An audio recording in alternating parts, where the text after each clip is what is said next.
Hi friends, ఇప్పుడు మనం spicy and tasty chicken fry ఎలా తయారు చేసుకోవాలో చూద్దాము. చిన్న మసాలా ప్రిపేర్ చేసుకోవాలండి.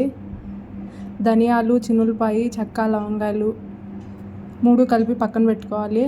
ఒక ప్యాన్ తీసుకొని దాంట్లో ఆ 3 వేసి బాగా వేయించుకోవాలి.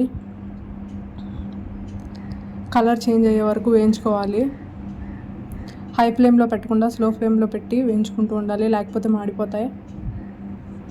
హాయ్ ఫ్రెండ్స్, ఛానల్ ఎవరైనా కొత్తగా చూస్తూ ఉంటే ఛానల్ సబ్స్క్రైబ్ చేయండి, లైక్ చేయండి, షేర్ చేయండి, కమెంట్ చేయండి.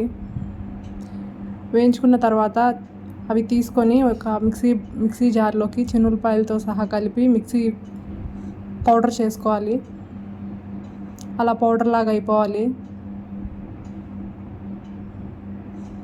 ఈలోపు ఒక చిన్న 2 ఉల్లిపాయలు, ఒక 5 పచ్చిమిర్చి, ఒక 2 రెబ్బల కరివేపాకు తీసి పక్కన పెట్టుకోవాలి. చికెన్ కూడా నీట్గా కడుక్కోవాలి. వాటర్లో బాగా క్లీన్ చేసుకున్న తర్వాత ఒక ప్యాన్ పెట్టి ప్యాన్ బాగా హీట్ అయ్యాక ఆయిల్ వేసుకోవాలి.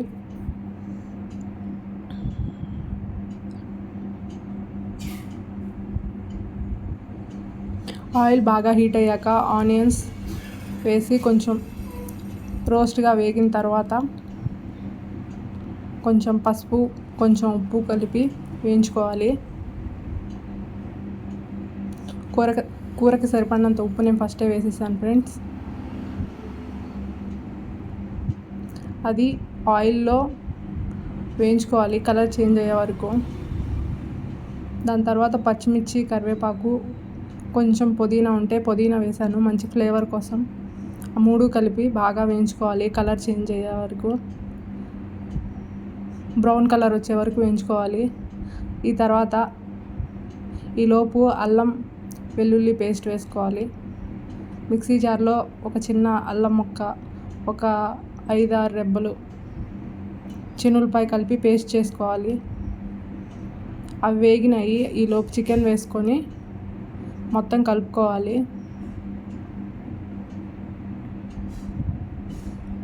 మొత్తం కలిపి మూత పెట్టుకోవాలి. దాంట్లో నుంచి నీళ్ళు బయటకు వచ్చి అవి ఎగిరే వరకు కుక్ చేసుకోవాలి.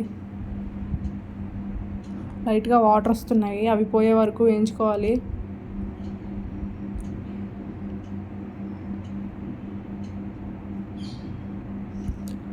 అదే టైంలో ఇందాక మనం అల్లం వెల్లుల్లి పేస్ట్ కూడా దాంట్లో వేసుకొని మొత్తం కలుపుకొని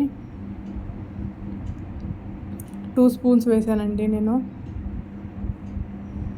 అల్లం వెల్లుల్లి పేస్ట్. మొత్తం కలుపుకొని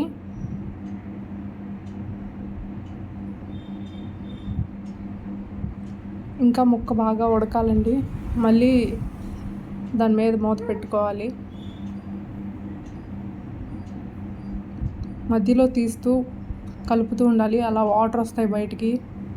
ఆ వాటర్ పోయే వరకు వేయించుకోవాలి.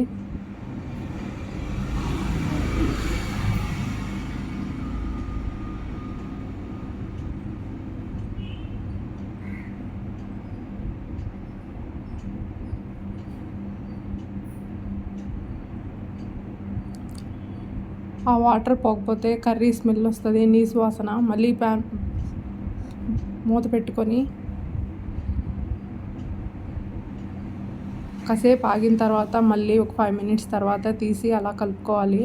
వాటర్ పోయి ఆయిల్ పైకి వచ్చేస్తుంది, ఆల్మోస్ట్ వేగింది. ఇదే టైంలో ఒక 1 స్పూన్ పెరుగు వేసుకోండి. నీసు స్మెల్ రాకుండా ఉంటుంది.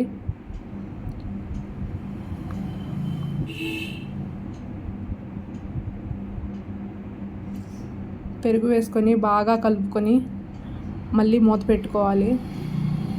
ఆ పెరుగంతా ముక్కలకు పట్టి ముక్కలు చాలా సాఫ్ట్గా ఉంటాయి, నీసు స్మెల్ అనేదే రాదు. ఇక తర్వాత కారం వేసుకోవాలి కూరకి సరిపడినంత.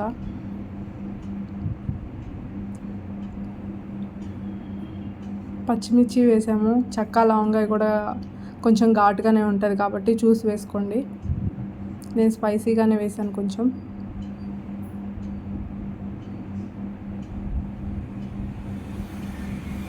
మొత్తం బాగా కలుపుకొని మళ్ళీ మూత పెట్టుకోవాలి. ఆ కారం ముక్కలకు పట్టేలాగా కాసేపు మూత పెట్టి తీసిన తర్వాత మనం ఇందాడ మిక్సీ వేసుకున్న ధనియాల పౌడర్ ఉంది కదా, అది వేసుకోవాలి. అది వేసుకొని కలుపుకోవాలి. నేను అది క్లిప్ మిస్ అయిందండి, తీయలేదు. అది కూడా వేసుకొని కలుపుకోవాలి. అలా ఉంటుంది. ఇంకోసారి మూత పెట్టుకోవాలి. ఫైనల్గా ఒక్కసారి మసాలా మొత్తం ముక్కకు పట్టేస్తుంది. చూడండి, అంతా వేగిపోయింది. మసాలా కూడా ముక్కకు పట్టేసింది. చాలా టేస్టీగా ఉంటుందండి. ఒక్కసారి ట్రై చేయండి. ఎవరన్నా ఛానల్ కొత్తగా చూసేవాళ్ళు ఉంటే లైక్ చేయండి, ఛానల్ సబ్స్క్రైబ్ చేసుకోండి. ఒకసారి రెసిపీ ట్రై చేసి ఎలా ఉందో కమెంట్ చేయండి. చూడండి, బాగా పట్టింది ముక్కకి మసాలా. ఇక స్టవ్ ఆఫ్ చేసుకోవడమే. Please like and share, subscribe my channel.